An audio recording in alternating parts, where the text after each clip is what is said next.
Olá, pessoal! Sejam muito bem-vindos na quarta semana animal do curso de Medicina Veterinária. Este é um evento online e nós vamos dar sequência com as apresentações. A palestra de hoje tem como título Análise da qualidade de alimentos por meio da cromatografia. Eu sou Adriana de Paula Cardoso Siqueira, vou fazer essa palestra com vocês hoje. Sou formada em Química. Doutorado meu foi em Química Analítica. Atualmente eu sou pesquisadora associada da UFMT e faço pós-doutorado pelo Programa de Pós-Graduação de Recursos Hídricos. E no momento nós estamos trabalhando em alguns projetos de pesquisa relacionados ao monitoramento de resíduos de agrotóxicos em águas superficiais e subterrâneas, assim como o monitoramento da qualidade das águas do Rio São Lourenço.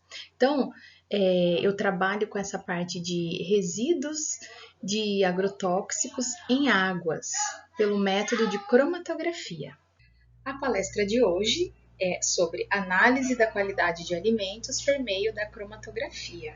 Então, nós vamos falar um pouco sobre a técnica de cromatografia, onde que ela é aplicada, qual que é o princípio da técnica, quais são as vantagens, quais são as suas aplicações. Tudo isso levando em consideração a parte do controle de qualidade dos alimentos.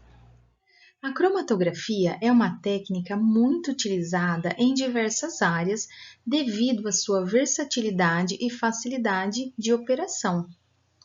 Ela é uma técnica que se baseia na separação de misturas com base nas características físico-químicas de cada molécula, como, por exemplo, a polaridade, a solubilidade, o ponto de ebulição de seus componentes entre duas fases, sendo elas a fase estacionária, que é uma fase fixa, em que o componente que está sendo separado ou identificado irá se fixar na superfície de um outro material, sendo ele líquido ou sólido. Então, a fase estacionária é aquela no qual, quando o analito passar por ela, ele vai se fixar nela.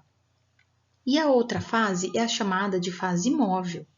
A fase móvel, ela é uma fase em que os componentes a serem isolados, eles percorrem por um solvente fluido, que pode ser líquido ou gasoso. Então, a fase móvel, ela vai passar por essa fase estacionária, que fica dentro da coluna, e na fase móvel estarão, então, os analitos que serão analisados e identificados. Então, os analitos passarão pela fase estacionária, no qual ocorrerá uma afinidade entre o analito e a fase estacionária. O princípio básico da cromatografia pode ser exemplificado por essa imagem a seguir, no qual o processo cromatográfico consiste na passagem da fase móvel, que é observado pelas cores azul e vermelho, sobre a fase estacionária, que é representada pela cor cinza e amarela. Então, aqui nós temos a representação de uma coluna cromatográfica, na qual, dentro dessa coluna cromatográfica, eu tenho essa fase estacionária. Então, a fase móvel ela vai passar juntamente com o meu analito por essa coluna, e de acordo que ocorrer essas interações, ou seja, quanto mais afinidade a minha fase móvel vai ter com a minha fase estacionária, mais tempo o analito vai ficar retido dentro dessa coluna. Então, os componentes com maior afinidade ficarão retidos por mais tempo. E os que têm uma menor afinidade ficarão retidos na fase estacionária por um menor período de tempo. Portanto, a cromatografia ela pode ser definida como uma técnica que serve para identificação de substâncias, purificação de compostos, separação de componentes de uma mistura e também quantificar substâncias de interesse, descartando aquelas que não são desejáveis. Nessa imagem, nós vemos uma representação esquemática da separação cromatográfica, como que ela ocorre. Então, aqui é a simulação, uma representação de uma coluna cromatográfica, onde dentro dela nós temos a fase estacionária, e aqui nós temos a fase móvel que vai percorrer essa coluna. Então, aqui a fase estacionária é o cinza, e a fase móvel é o que vai passar por essa fase estacionária que está dentro de uma coluna. Então, à medida que o analito ele passa junto com a fase móvel, vai ocorrendo o quê? A separação dos dois. Então, o vermelho ele saiu primeiro, o analito vermelho saiu primeiro, depois saiu então o analito verde. Então, a técnica de cromatografia nada mais é do que a separação dos analitos de interesse. Quais são as aplicações dessa técnica? A cromatografia ela tem inúmeras aplicações, como métodos de separação e análise qualitativa e quantitativa. Como, por exemplo, a separação de moléculas de proteínas, aminoácidos, vitaminas e esteroides, monitoramento de processos industriais, na determinação de resíduos de pesticidas em produtos alimentares, águas ou esgotos, e na purificação de produtos farmacêuticos. Nós temos vários tipos de cromatografia. Então, a cromatografia ela é dividida entre cromatografia planar, do qual nós temos a cromatografia de papel e a cromatografia de camada delgada, e nós temos a cromatografia de coluna, que é dividida em cromatografia gasosa, na qual a fase móvel ela é gasosa, e a cromatografia líquida de alta eficiência, que a fase móvel, nesse caso, ela é líquida. Esses dois tipos de cromatografia, a gasosa e a líquida, são as que mais nos interessam. Por quê? Porque são elas que vão nos ajudar a fazer a parte do controle de qualidade dos alimentos. Na cromatografia líquida, o fluido que entra na coluna é chamado de eluente, e o fluido que emerge ao final da coluna é o que nós chamamos de eluato. Então, o que entra é o eluente, e quando ele sai, ele recebe o nome de eluato. Aqui é uma representação, no qual nós mostramos que a fase móvel é o nosso eluente e a fase estacionária é a coluna. Então, o eluente ele passa pela coluna, ou seja, a fase móvel ela vai passar pela fase estacionária e quando ela sair, nós temos o que podemos chamar de eluato. Então, a fase móvel percorre a fase estacionária e no final nós temos o eluato. As colunas, geralmente, elas são de aço inoxidável e graças ao grande número de fases estacionárias existentes, é possível realizar análises e separações de uma ampla gama de compostos com alta eficiência. Bom, este aqui é uma representação da instrumentação de um cromatógrafo líquido, no qual nós temos a representação da fase móvel, ou seja, o eluente, ele fica aqui no reservatório. Esse eluente, ele vai passar por uma bomba de alta pressão, ele vai chegar até o injetor, no qual ele vai ser injetado para a nossa coluna. A nossa coluna, ela é a nossa fase estacionária. Então, dentro da coluna cromatográfica, eu tenho a fase estacionária, na qual a fase móvel, ela vai ter uma certa afinidade por essa fase estacionária. Então, aqueles analitos que ficarem com tempo de retenção maior, é porque ele tem uma afinidade maior com a fase estacionária. E à medida que eles forem saindo, né, cada um com o seu tempo de retenção, à medida que eles forem saindo, o detector vai registrando e vai passando para uma base de dados, para um banco de dados. E isso vai ser traduzido em um cromatograma. Então, o que é um cromatograma? Então, o detector, ele vai... o cromatograma nada mais é do que a resposta do detector. Então, essa resposta ela é traduzida por um cromatograma, que relaciona o sinal da intensidade do pico com o tempo de retenção.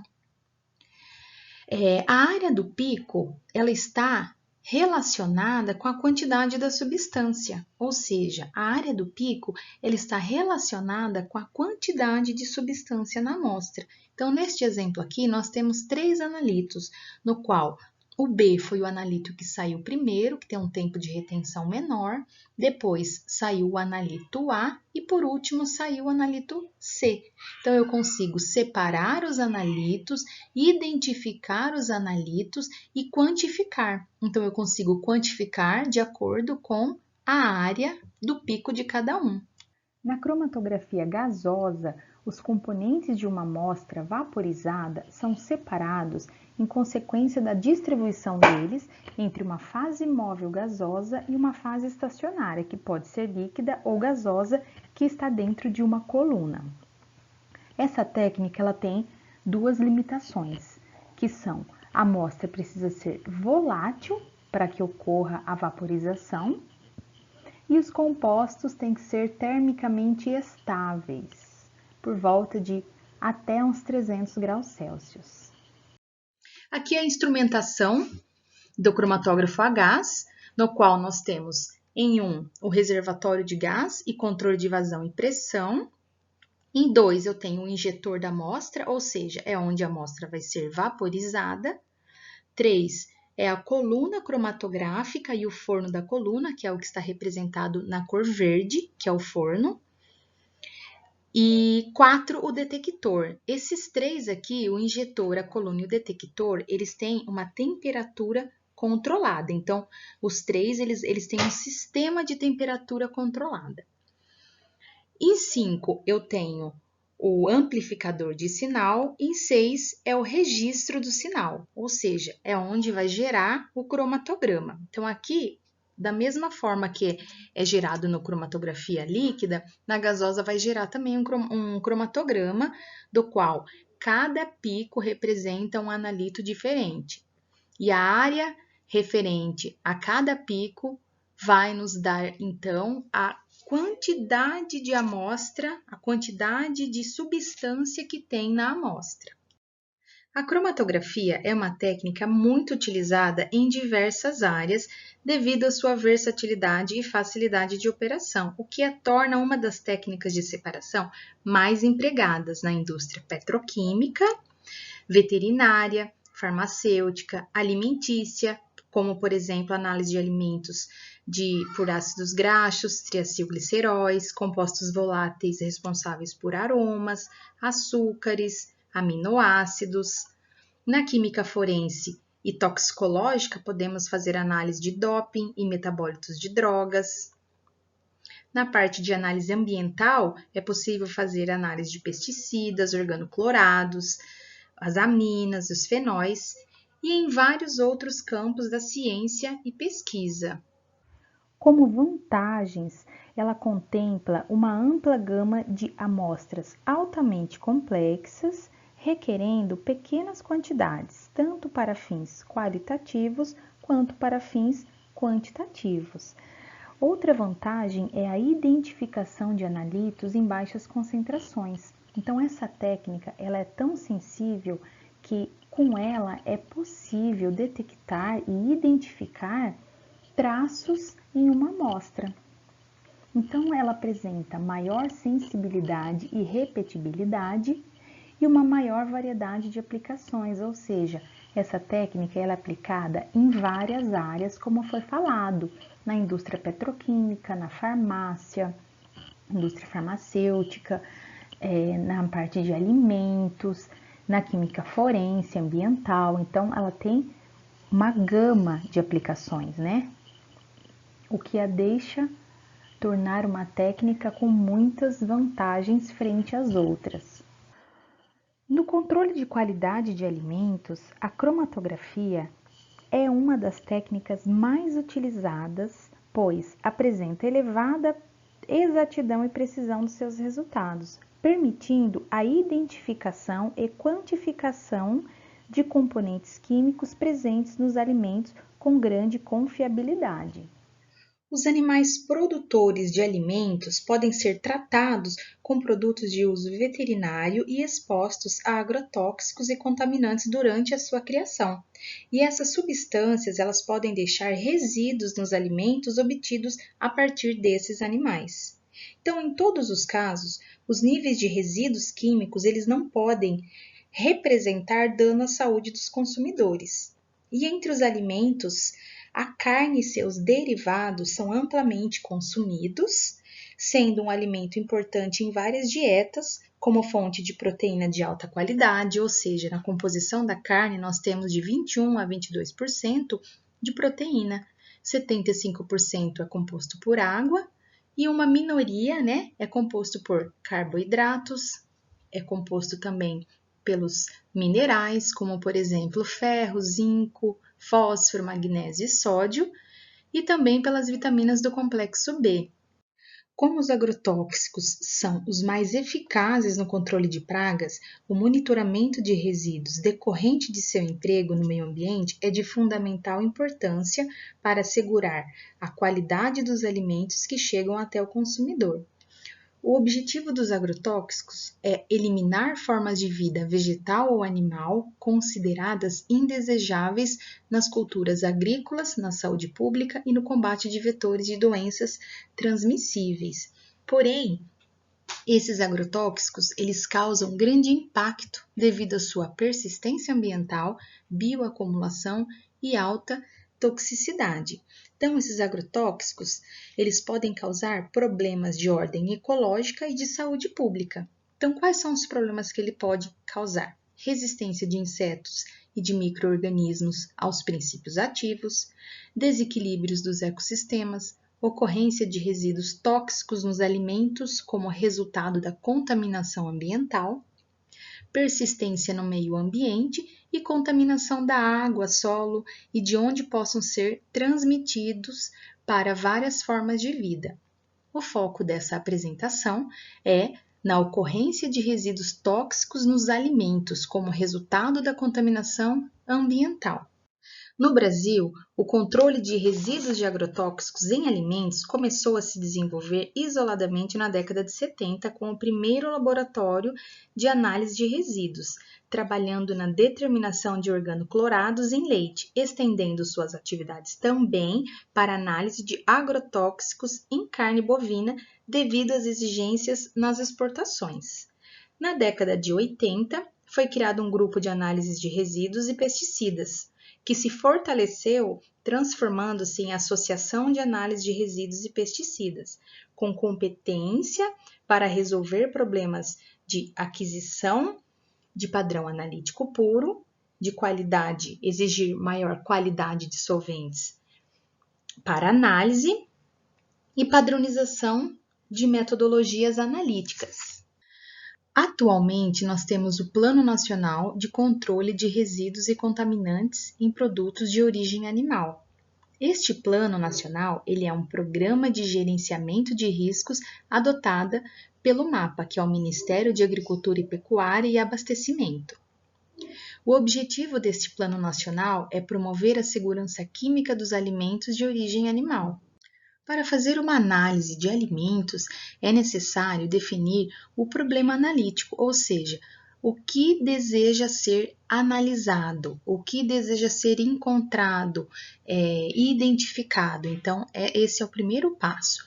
Depois, vai para a escolha do método de análise. Então, se eu já sei quem que eu quero identificar, eu já posso escolher o meu método.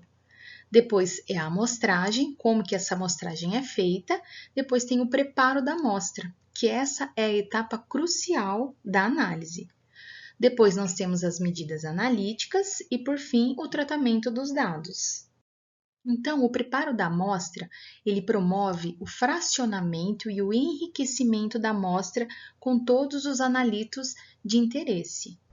Porque geralmente os alimentos, assim como as amostras ambientais, elas não podem ser analisadas sem um tratamento preliminar da amostra, porque os contaminantes se encontram muito diluídos e as matrizes geralmente são muito complexas. Então, devido aos baixos níveis de detecção requeridos pelas agências regulamentadoras e a natureza complexa das matrizes em que os componentes alvos estão presentes, o preparo de amostra, a identificação e a detecção em nível de traços são aspectos importantes dos métodos analíticos.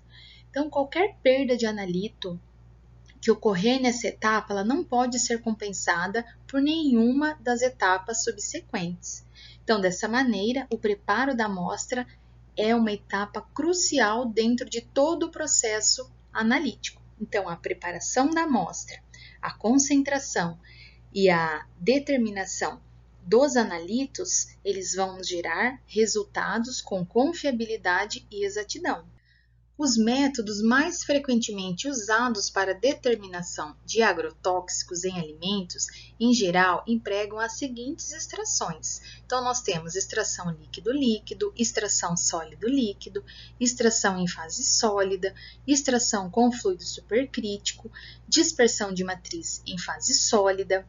Porém, são técnicas que exigem um grande número de etapas de bancada, um tempo de análise elevado e grande consumo de solventes. Daí surge então um outro método que é mais eficiente do que todos esses, que é o Catchers.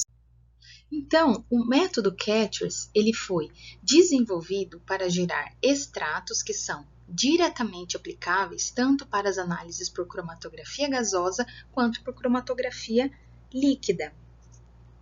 Como o próprio nome vai nos dizer, ele apresenta algumas vantagens por ser rápido, fácil, barato, eficaz, robusto e seguro. Então, ele é um procedimento simples e rápido, com baixo custo e consumo de solventes, além de cobrir um amplo espectro de agrotóxicos extraídos. E a vantagem é que ele não requer a utilização de muitos materiais e equipamentos, bem como espaço físico durante a execução do método. As vantagens de se utilizar o método de Catchers é o alto percentual de recuperação, que é maior do que 85% para um grande número de compostos de diferentes polaridades e volatilidades, assim como ele permite o preparo de 10 a 20 amostras entre 30 e 40 minutos, e a utilização de um pequeno volume de solventes, além de não utilizar solventes clorados. E a adição de acetonitrila, quando realizada com dispensadores, faz com que o analista tenha uma exposição mínima a este solvente. E uma outra vantagem é que um único analista pode realizar o preparo de amostra. Agora nós vamos falar de 3 trabalhos que utilizaram a técnica de cromatografia para fazer análise de agrotóxicos organoclorados em camarão e pescado. Um outro trabalho que foi feito a validação de métodos de extração e análise multirresíduo de agrotóxicos em carne bovina e a determinação multirresíduo de agrotóxicos organoclorados em pescado de captura. Então, os 3 trabalhos, eles utilizaram o método de cromatografia gasosa com detector de microcaptura de elétrons para fazer essas análises desses alimentos. Então, vamos lá. O primeiro trabalho é análise de agrotóxicos organoclorados em camarão e pescado. Neste caso, ele utilizou o camarão marinho e a tilápia vermelha. Essa amostra de camarão ela foi coletada em Tibau do Sul, no litoral do Rio Grande do Norte. E a tilápia vermelha ela foi obtida na base da Agência Paulista de Tecnologia dos Agronegócios, em Monte Alegre do Sul, São Paulo. Então, a importância desse trabalho é devido à emissão de substâncias contaminantes em bacias hidrográficas que pode provocar sérios impactos sobre a atividade de pesca mediante a incorporação de substâncias que, embora não de forma aguda, podem causar significativos decréscimos de produtividade, como agrotóxicos e metais pesados. Então, o equilíbrio ecológico ele pode sofrer alterações pelo uso inadequado de agrotóxicos, com o desaparecimento principalmente da fauna de invertebrados aquáticos, de peixes e de algumas espécies de aves. Então, muitos agrotóxicos, principalmente os organoclorados, oriundos tanto de fontes agrícolas como industriais, eles apresentam alta resistência à degradação química e biológica e apresentam também uma alta solubilidade em lipídios. Daí a importância de se fazer essa análise nesses alimentos. Então, neste caso aqui, ele pegou as amostras congeladas, que estava numa temperatura de menos 18 a menos 22 graus Celsius, fez o processo de extração e depois fez as medidas de análise cromatográfica. São 12 agrotóxicos que eles analisaram neste trabalho, dentre eles o hexaclorobenzeno, o lindano, o heptacloro, dentre outros. A metodologia utilizada neste trabalho foi o método de Catchers. Então, esse método, como vocês podem ver, ele é extremamente simples e rápido. Então, ele é dividido em 3 partes, né? A parte da extração, a partição e o clean-up, que é a purificação. Então, neste caso, ele utilizou 10 gramas da amostra e adicionou 10 ml de acetonitrila, deixou agitando por 30 segundos e, posteriormente, ele fez a adição desses reagentes aqui. Aí ele colocou esse frasco 20 minutos no ultrassom e, posteriormente, na centrífuga por 5 minutos. E, por último, ele retirou da centrífuga. 5 ml dessa alíquota foram colocados em um outro frasco e foram adicionados sulfato de magnésio e o PSA, do qual ele levou para o vórtex por 30 segundos e posteriormente para a centrífuga. E ao final desse processo, ele filtrou-se 2 ml de uma alíquota do sobrenadante, retirou 1 microlitro e injetou no cromatógrafo a gás. Então, ele fez análise cromatográfica, utilizando o cromatógrafo a gás com detector de microcaptura de elétrons. E ele gerou um cromatograma dos padrões. Então, ele injetou os 12 padrões. Com isso, ele conseguiu ter o tempo de retenção de cada um dos padrões. Então, cada padrão tinha um tempo de retenção. Quando ele fez a análise das amostras de camarão e de tilápia e injetou no cromatógrafo, ele observou o quê? Que não tinha a presença de nenhum desses agrotóxicos nessas amostras que foram analisadas. Ou seja, os resultados foram negativos para todos os compostos analisados, tanto os de tilápia quanto os de camarão, indicando então que as amostras não oferecem risco à saúde dos consumidores. Então, quando ele gerou um cromatograma referente às amostras que extraiu, não apareceu nenhum desses picos aqui, que são os picos referentes aos agrotóxicos que estão aqui. Então, esses são os padrões. No cromatograma das amostras, não houve aparecimento. Com isso, ele conclui que essas amostras analisadas aqui não oferecem risco à saúde, porque os resultados deram negativo, não houve aparecimento de nenhum dos agrotóxicos. Este outro trabalho é sobre a validação de método de extração e análise multirresíduo de agrotóxicos em carne bovina por cromatografia gasosa. Devido à aplicação por pulverização de carrapaticidas sobre o lombo do animal e possível contaminação proveniente da alimentação, podendo assim ocorrer a veiculação e o acúmulo dos princípios ativos na musculatura e víscera dos animais, levando então à contaminação da carne, assim como também do leite. Então, é importante fazer análise da carne bovina. Os agrotóxicos utilizados neste trabalho foram esses 4 aqui. Ele utilizou clorpirofos, endosulfan, cipermetrina e o deltametrina. A carne analisada foi a alcatra e o fígado, que vieram da região de Viçosas, Minas Gerais. O processo de extração foi feito através da extração sólido-líquido com pulverização em baixa temperatura e a análise cromatográfica foi feita por cromatografia gasosa com detector por capturas de elétrons. Nessa metodologia, ele utilizou o método de extração sólido-líquido com purificação a baixa temperatura. Neste caso, ele pegou 3 gramas da amostra, adicionou 9 ml de solvente extratos, que seriam a água, a acetonitrila e acetato de etila, que ficou sob agitação, e depois foi 12 horas de freezer a menos 20 graus Celsius. Depois disso, ele filtrou e pegou a fase orgânica. Essa fase orgânica foi colocada num balão de 10 ml e completado com acetonitrila para posterior análise cromatográfica. Neste trabalho, eles fizeram a validação do método analítico. Essa validação é um processo em que se dá a um sistema validade, credibilidade e confiança. O objetivo da validação é assegurar que o sistema funcione adequadamente dentro das condições de análise para os quais foi validado, assim como diminuir ou controlar os fatores que levam à imprecisão ou inexatidão de um dado gerado.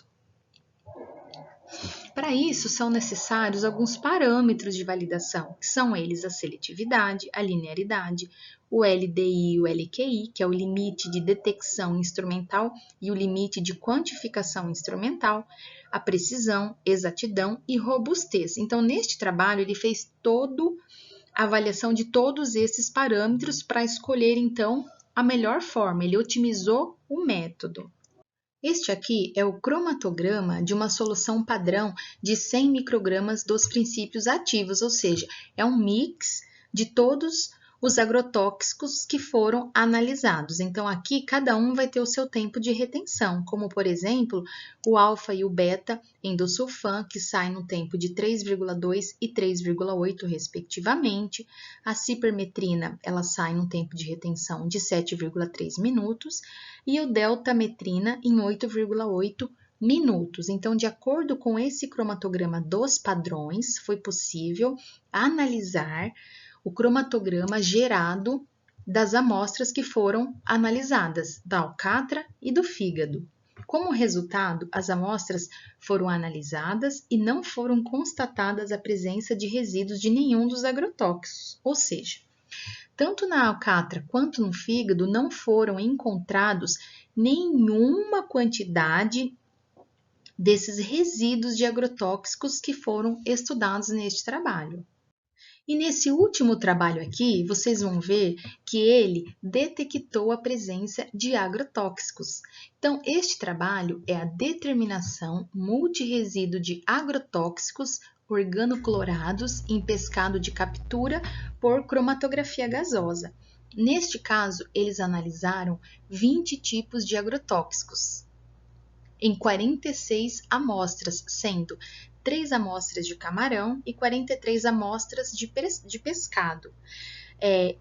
Essas amostras foram coletadas em 3 locais distintos dentro dos limites da Baía de Sepetiba, e as espécies de pescado e de camarão foram a sardinha boca torta, espada, tainha, o bagre, anchova, guaivira e o camarão rosa. Então, essas são as espécies que foram analisadas.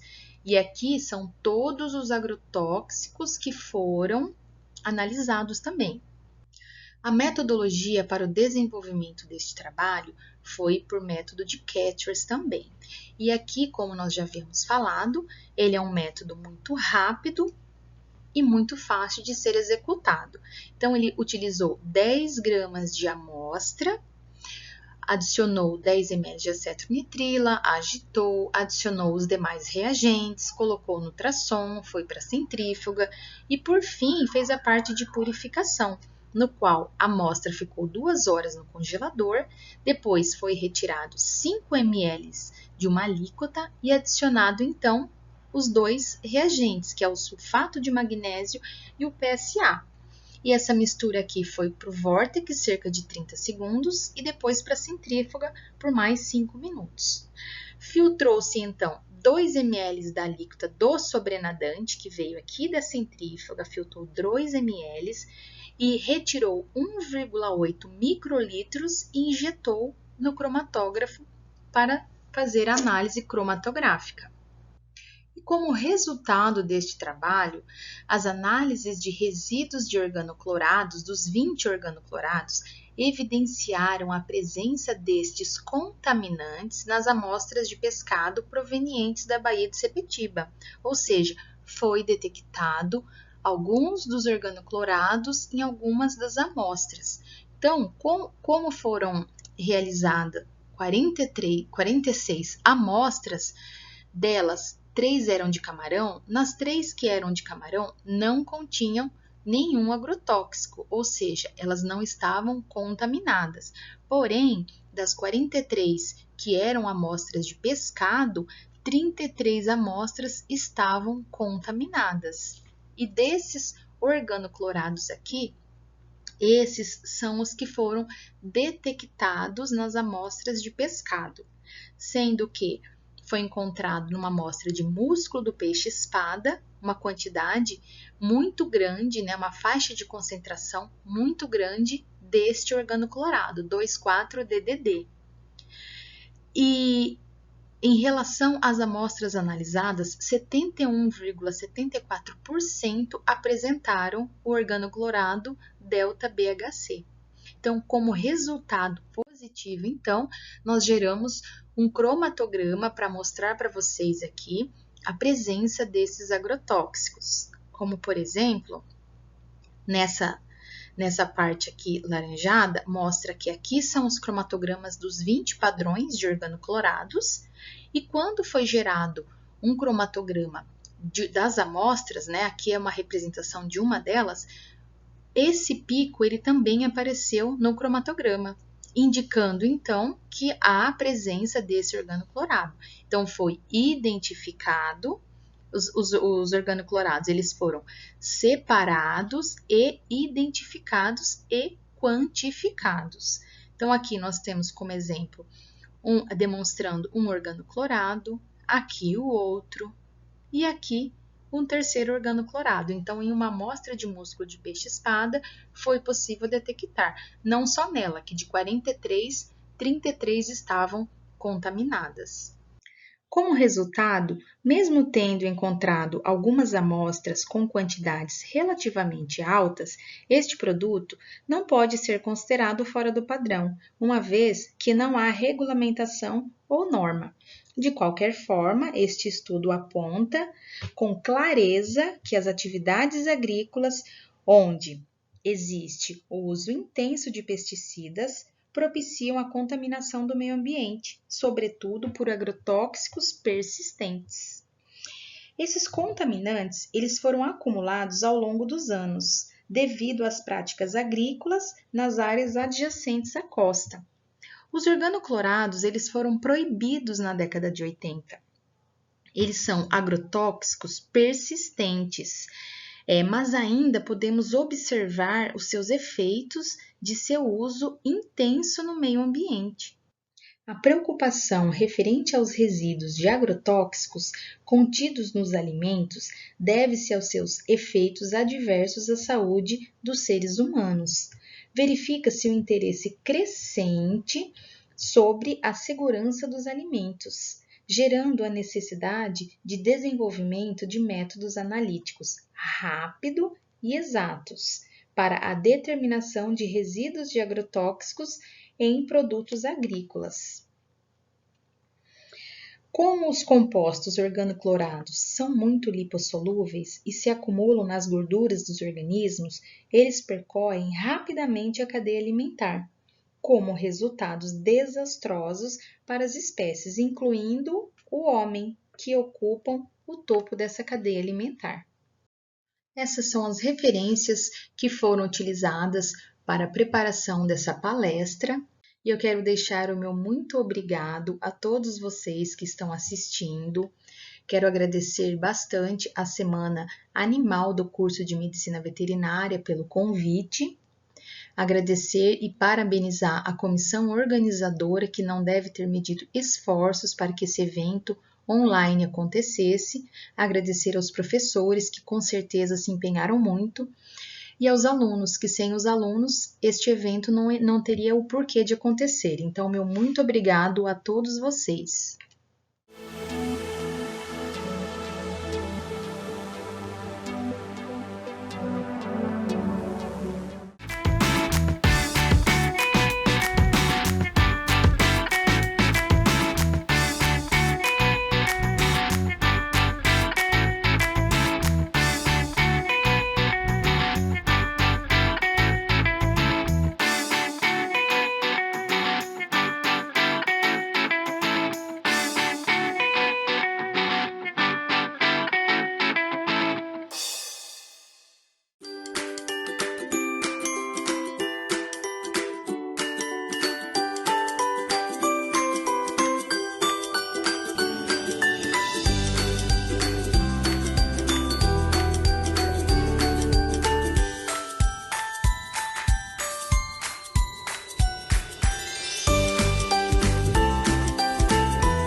Bom dia a todos. Agradeço a presença de vocês e confesso que é uma honra estar aqui podendo falar com vocês. Antes de mais nada, vamos lá? Meu nome é Fábio Calhau, como alguns de vocês já sabem. Sou médico veterinário desde 2000. Mais tarde, depois de alguma experiência na indústria, voltei para a academia, né, para a ciência animal, em 2011. E logo mais não, uns 10 anos depois, vim fazer doutorado, que ainda está em curso. Nesse período, eu desenvolvi, né, nesse espaço de tempo, eu desenvolvi minha indústria, né, e hoje sou diretor dessa empresa que trata de certificação e também de habilitação para exportação de indústria de produtos de origem animal. Antes de começar, eu quero agradecer formalmente o professor Buzuti, professora Fabiola, e também agradecer o Gabriel, que deu dicas essenciais aí para que eu pudesse melhorar aqui a minha apresentação e poder estar com vocês aqui através desse recurso aqui. Uma maravilha. Eu fico muito agradecido por esses ensinamentos. Ok? No começo aqui da nossa conversa, eu já queria deixar claro para vocês quais são os meus objetivos com essa apresentação. Eu procurei trabalhar em cima do tema, né, tópicos mercadológicos e sanitários de bacalhau, mas como? Eu botei tópicos justamente por causa disso, gente. Tópicos porque o assunto, é claro, é grande, é amplo, complexo, e o nosso tempo é limitado.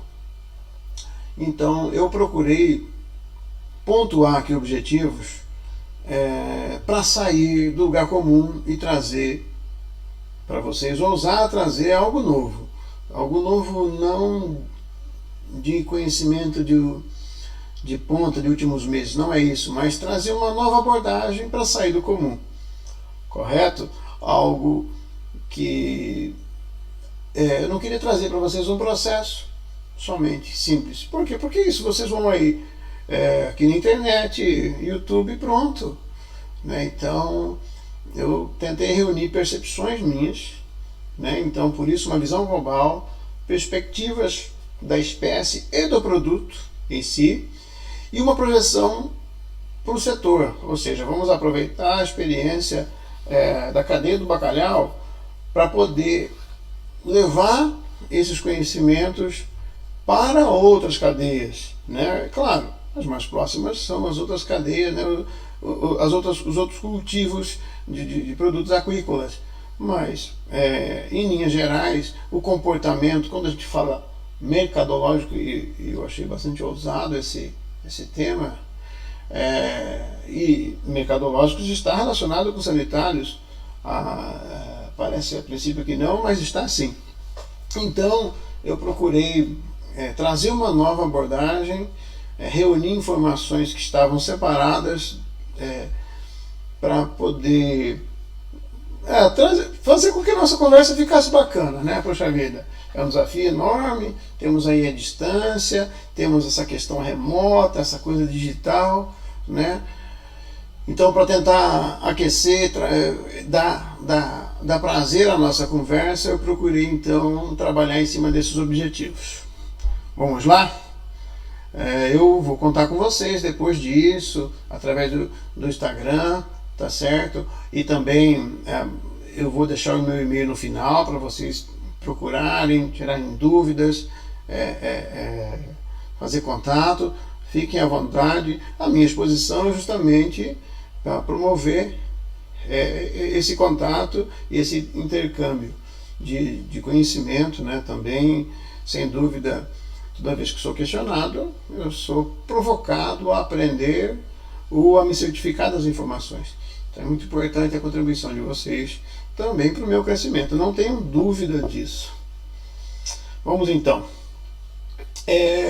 Na introdução, eu sou obrigado a falar um pouquinho da questão histórica do tema.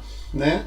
Então, essa espécie, né, esse produto, né, que vai um pouquinho além das espécies, né, ele tem uma relação muito íntima com o Velho Mundo, com a expansão do Velho Mundo, com o aumento populacional da Europa, né? Então, e isso não se restringe só a Portugal, como muitas vezes a gente acaba pensando, né? Mas outros sítios aqui da Península Ibérica, outros países, né? Não só países gelados, mas e países aqui da Europa, mas também até Canadá. Então, aonde o pescado estava, né, ou seja, onde ele está, né, nas regiões onde ele ocorre, a relação dessas nações com esse produto foi real, e isso remota de muitos e muitos anos atrás, né? Tem registros até antes do século XVI que eu destaquei ali.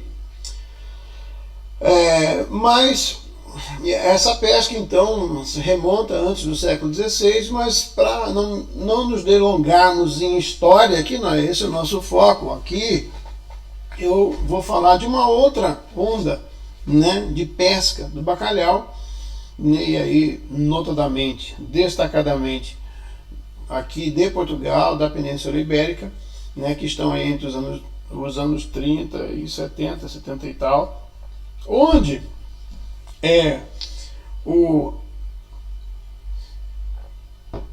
a busca pela pesca veio mitigar os impactos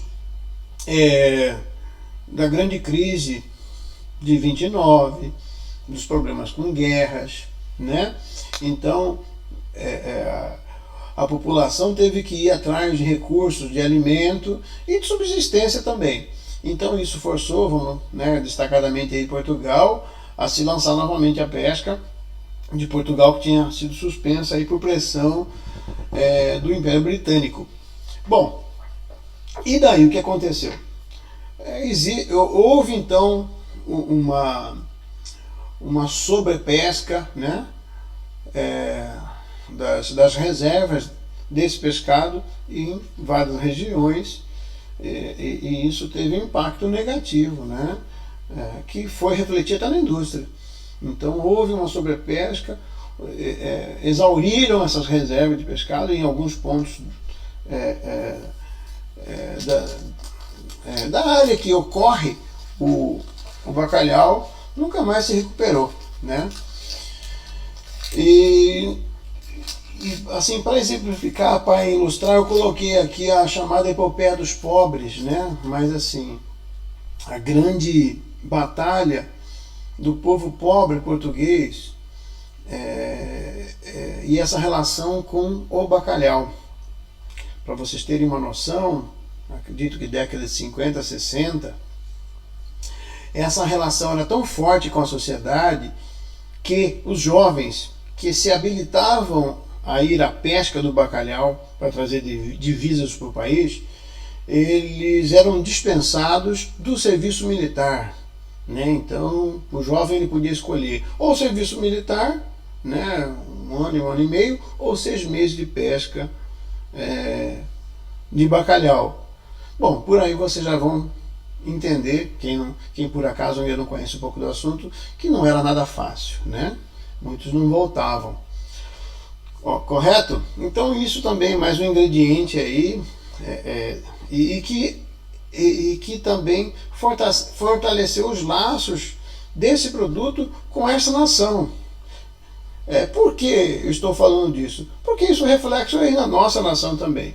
Herdamos esse hábito, esse traço cultural, né? E isso então refletiu aí na nossa vida, na cultura do nosso país, no consumo desse produto. Nós que somos também um dos maiores consumidores desse produto. Vamos em frente. Vamos então agora passar para uma outra questão importante e que vai dar base para a gente falar melhor sobre questões mercadológicas, né? Mas ouso fazer uma caracterização né, do que eu já falei ali atrás, essas zonas de captura, né, e essas cotas. O que são essas cotas? É algo que a gente sabe que existe, mas não sabe direito como que é. Então eu tentei escarificar um pouco mais isso para vocês, porque eu lá no final, não quero contar tudo agora, mas no final eu vou explicar por que eu quis falar sobre isso, sobre cotas, né? Mas por que isso é importante, né? Muito diferente do nosso cenário, né? Do cenário que eu estou acostumado, mas isso a nível global é importante e isso uma hora vai acontecer também. Estou falando demais, vamos lá. Também vou falar um pouquinho do bacalhau, mas exatamente aqui em Portugal, do que essa salga tradicional, né? E do produto demolhado, né? Que muita gente já conhece, não é uma novidade, né?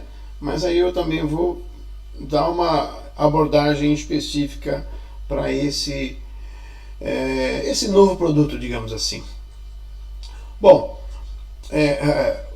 o bacalhau gado de morrua, ele é endêmico no Atlântico Norte, né? Então aqui, acompanhe comigo aqui o cursor. Então eu tenho aqui, né, águas do Círculo Polar, né? Aqui embaixo, né, um pouquinho Noruega, Islândia, Ilhas Faroé, tem o Canadá, né? Tem aqui então costa da França, Espanha, Portugal. Esses são os sítios, né, onde ocorrem o gado de morrua, ou seja, o bacalhau do Atlântico Norte, ou então o bacalhau do Atlântico. Eu estou falando isso, estou frisando isso, porque assim como no Brasil, nós temos aqui distinções do que é o bacalhau, então digamos o bacalhau de primeira linha, ou o bacalhau verdadeiro, ou o bacalhau real, né? Essas são expressões brasileiras. Aqui o que se fala e o que se escreve é bacalhau do Pacífico ou bacalhau do Atlântico, tá bom? Então é algo que é diferenciado. Quando eu cheguei por cá, pensava que era igual ao Brasil, que tinha 5 variedades, mas não é bem assim não. Então vamos em frente, vamos entender melhor essa questão. Então, dentro desse contexto é que são estabelecidas, né, e como que são estabelecidas essas zonas e cotas de captura. É importante isso, né, porque daí vem o dedo, né, vem o auxílio do técnico, né? Então são pesquisas, levantamentos das populações, a evolução dessas populações que vão determinar as cotas, né? Ou seja, quanto se pode pescar, né? E isso é dinâmico, isso não foi lá atrás, isso foi estabelecido entre as nações que exploram, né? Não só as áreas limites dos territórios seus, mas as áreas internacionais. Essas áreas, todas essas áreas, tanto as de nacionalidade quanto as áreas internacionais, gente, elas são mapeadas, né? Isso é fácil de encontrar, eu vou mostrar aqui um pedacinho, mas isso a gente acha na internet, também posso deixar disponível lá no Instagram algumas imagens, para depois vocês consultarem, mas essas áreas, então, são avaliadas, né, periodicamente, e são estabelecidos então limites, capacidades dessas áreas, né, das distintas áreas, e aí os países do bloco, né, ou então dos grupos, recebem cotas, né? Então, apesar de ser ainda uma pesca longínqua, como eles chamam por cá, uma pesca de longa distância, muitas vezes, diferentemente do passado, que se pescava até encher o navio, voltava, descarregava e ia pescar de novo, agora não. Agora, essas unidades pesqueiras, elas, né, esses navios fábrica, eles vão até o ponto, a zona, né, de captura. A hora que ele atingiu a meta, acabou, né? O período de pesca aí é entre 3 a 5 meses, mas se ele conseguir uma pesca rápida no início, ele atingiu a meta e vem embora. Por que eu estou frisando essa questão de cotas? Essa questão de cotas, ela visou controlar, né, a pressão de pesca para não dizimar as espécies, porém ela também causou uma limitação em alguns países, né? Não é todo mundo que se sente confortável com isso. A solução para países que têm um alto consumo, né, não só para si, mas para exportar, como é o caso de Portugal, foi obrigado ao quê? A comprar de outros países ou então de negociar cotas, né? Então, quer dizer, eu já estourei a minha cota, eu vou ali no meu vizinho, vou na Noruega, ou compro o produto deles ou negocio cotas, tá certo? Então é assim que funciona, né? Exige muito mais diplomacia, muito mais bom relacionamento, e em contrapartida também protege aí o patrimônio natural, tá ok? Mas não é toda a gente que está satisfeito com essas cotas, não é toda a gente que acha que isso aí está justo, né? Essas decisões são tomadas ali em Bruxelas e pronto, não agrada a todos, né? Então muitos têm que acabar comprando o produto de outros países, ok? Para ilustrar para vocês, rapidamente aqui, então eu tenho o Instituto Nacional de Estatística que mostra, então, atualizadamente, quais são as cotas por mês, né? Então, aqui, ó, os meses, quais são os volumes e os setores, né? As zonas, as áreas. Eu tentei organizar aqui de forma que permitisse a vocês compreender melhor isso. Então, aqui, ó, isso aqui, quem determina a divisão de pesca da FAO, correto? E a partir, então, das zonas, você localiza as zonas e descobre os volumes, né? Aqui, ó. E aí, então, essas zonas marítimas determinadas é onde se pode pescar, né? E de acordo com o volume para cada zona. E isso é dinâmico, né? Como eu disse para vocês, isso muda com base em pesquisa, né? Então, a pesquisa anda de mãos dadas aqui com a cadeia produtiva, né? De uma forma um pouco mais intensa, enfim. Bom, dentro da caracterização, também quero falar com vocês um pouquinho sobre o que é esse bacalhau em Portugal. Assim como no Brasil, aqui tem uma lei que rege a questão de quem é e quem não é bacalhau, ok? Depois vou colocar lá no Instagram para vocês, entendeu? O trecho da lei, né, daqui de Portugal e também do Brasil, para vocês terem facilidade em consultar, né? Porque aqui o processo é dinâmico, não dá para ficar com muitas informações, quebra a dinâmica da nossa conversa e não flui. Eu quero passar a mensagem principal. E depois disso, quem tiver interessado vai lá e consulta exatamente o que precisa, tá bom? Bom, aqui, por força de lei, então temos o bacalhau do Atlântico, que é o mais valorizado, que é o Gadus morrua, entendeu? E temos outros. Temos o Gadus macrocephalus, que é do Pacífico, e também uma outra espécie da Groenlândia.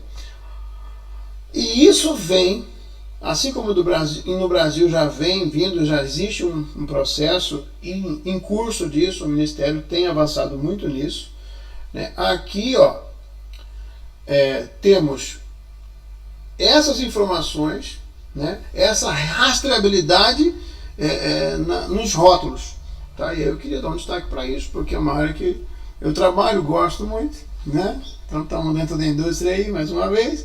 Olha lá, então eu tenho uma espécie, né? Então, por isso ele é sim um bacalhau do Atlântico, porque ele é gado de morrua. Também queria destacar para vocês ali, ó, né? Gado de morrua, estão vendo? Bom, olha só, também tenho a zona estabelecida. Estão vendo aí? Olha lá, zona 27, Atlântico Nordeste.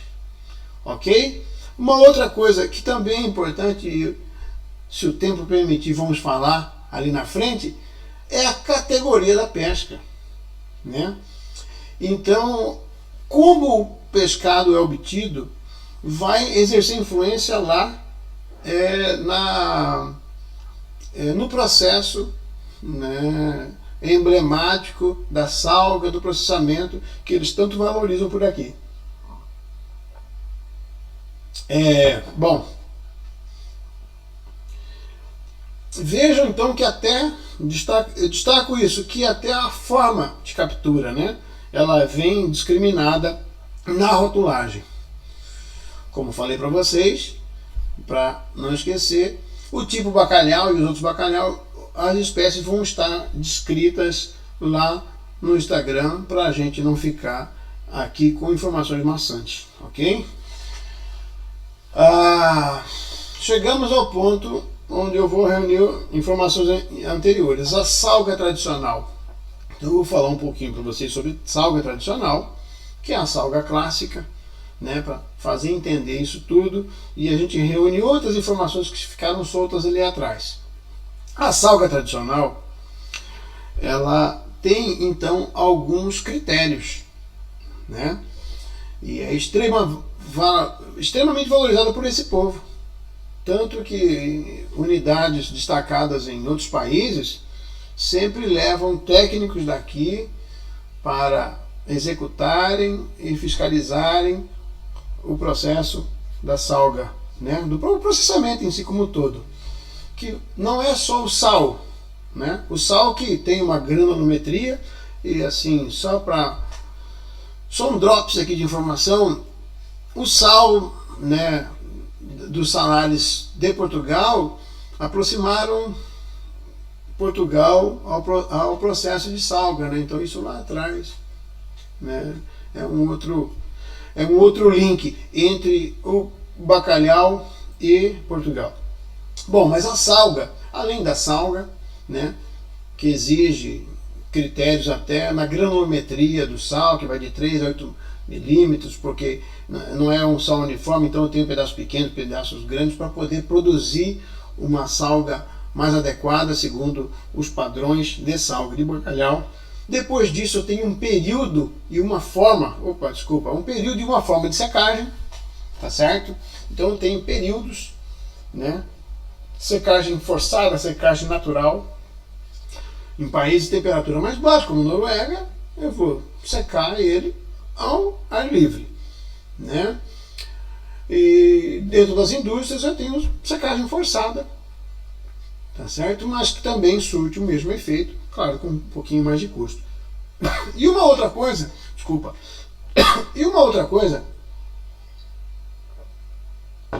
que é importante destacar é a cura, gente, que é algo que é pouco falado. Mas depois da salga e da secagem, esse processo, né, de descanso, esse que vai promover a cura, é que vai fazer as transformações, né, dos componentes e produzir o sabor específico. E aqui eles fazem muita questão disso, né? Então a carne, assim como a carne nossa, que é diferente, um jerky beef de uma carne seca autêntica, correto? Dessa mesma forma, o bom português, por exemplo, sabe a diferença no paladar de uma cura verdadeira do que uma cura forçada, né? Então, assim, o produto tem que passar aí até 6 meses, tem outros que até outras correntes falam de mais tempo, mas em linhas gerais vamos estabelecer 6 meses de cura para então o produto reunir as características sensoriais organolépticas para poder ser considerado aí um produto curado, ok?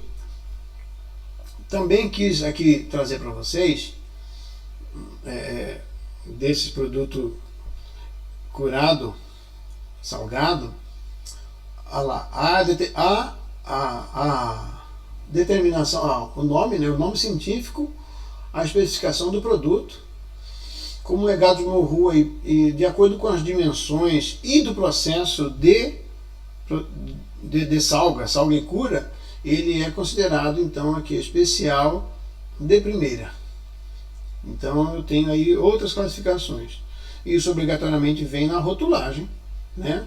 Além do nome científico, da origem, né? Qual que é a zona, qual que é o mar e, de novo, qual é a forma de obtenção, se é rede de arrasto, se não é. Eu também quis fazer uma brincadeira com vocês aqui, só para não falar que eu não falei, né? Tá aí então a cabeça do bacalhau, né? Cabeça do bacalhau aqui eles chamam cara, também Avenida Salgada, da mesma forma, tá certo? Só não chega no Brasil porque eles comem tudo aqui, porque isso aqui é uma iguaria. Não é muito barato, não. Vamos chegando ao fim da caracterização. Quero falar então rapidamente do produto demolhado, né? Que é o produto que atende às demandas do mundo corrido de hoje, né? Assim como um produto congelado, por exemplo, né? Quem é o grande amigo da mulher, que tirou a mulher de dentro da cozinha, né? Isso é só meio machista, mas a revolução frigorífica é que permitiu que as pessoas, né? E naquela altura, né? Na década de 50 eram as mulheres, mas permitiu que as pessoas saíssem das suas cozinhas, né? Imagina, você para matar um frango, matar um animal, você tinha que para você preparar, você tinha que matar e já preparar, não tinha escolha, né? A revolução frigorífica trouxe o congelamento e consigo praticidade. Isso vem também chegando em produtos tradicionais, como é o caso do bacalhau, né? É um processo longo, mas é um processo sem volta. Isso eu asseguro para vocês. Hoje em dia, para exemplificar, eu trouxe essa imagem aqui de indústria, né? Até as próprias indústrias fazem a demolha, ou seja, a dessalga. Então eles salgam para o produto adquirir o sabor, depois eles dessalgam já para facilitar a vida de quem vai preparar. Há gente que prefere fazer dessalga em casa. Há restaurantes que têm esses equipamentos, é claro, em dimensões menores, para poder fazer a dessalga. Ok? Mas em linhas gerais é um processo que já é longo, o Brasil já tem bastante, mas aqui já tem há mais de 10 anos que isso vem avançando. Ok? Uma outra coisa importante é diferenciar para vocês o que é salgado seco, que é aquele tradicional que vocês viram. Salgado verde é o produto que ele foi recém-salgado, mas ainda não foi maturado. O produto também pode chegar, né? Ele pode ser um produto intermediário, ele pode ser congelado nos navios, ou então nos países que fazem captura, e venham ser salgados e maturados aqui em Portugal para depois seguirem seus destinos, ou já demolhado e congelado, chegando à casa do consumidor final pronto para o uso.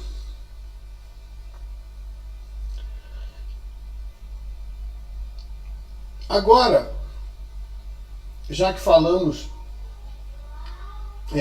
da caracterização, eu queria passar para a comparação com o cultivo, né? Eu preciso falar do cultivo. Eu sei que muitos vão me perguntar, já quis adiantar, e porque eu também venho me atentando a isso.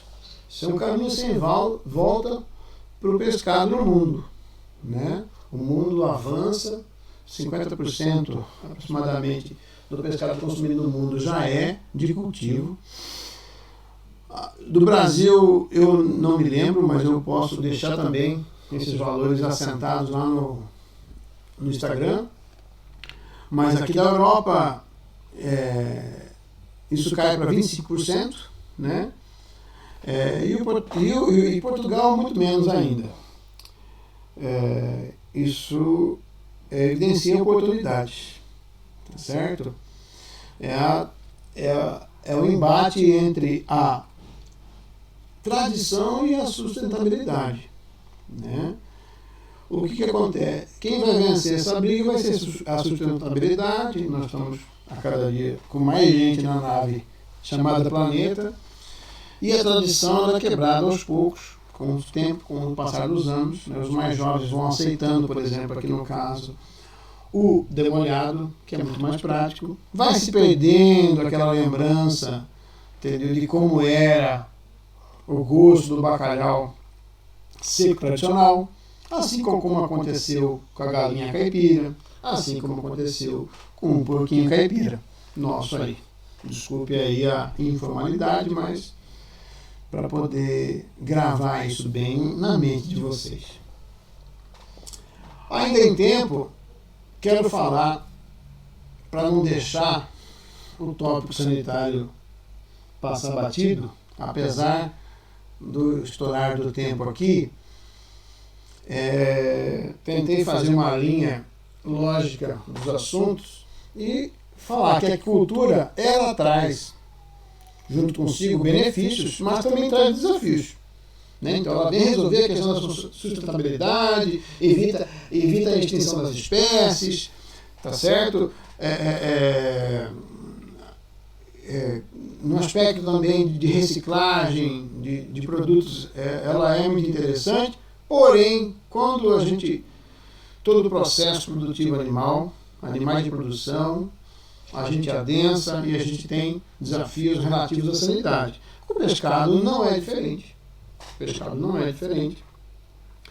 E nesse aspecto, já existem, então, alguns agentes, né, bactérias, vírus, que vêm notadamente causando impactos negativos em processos de criação, inclusive do bacalhau.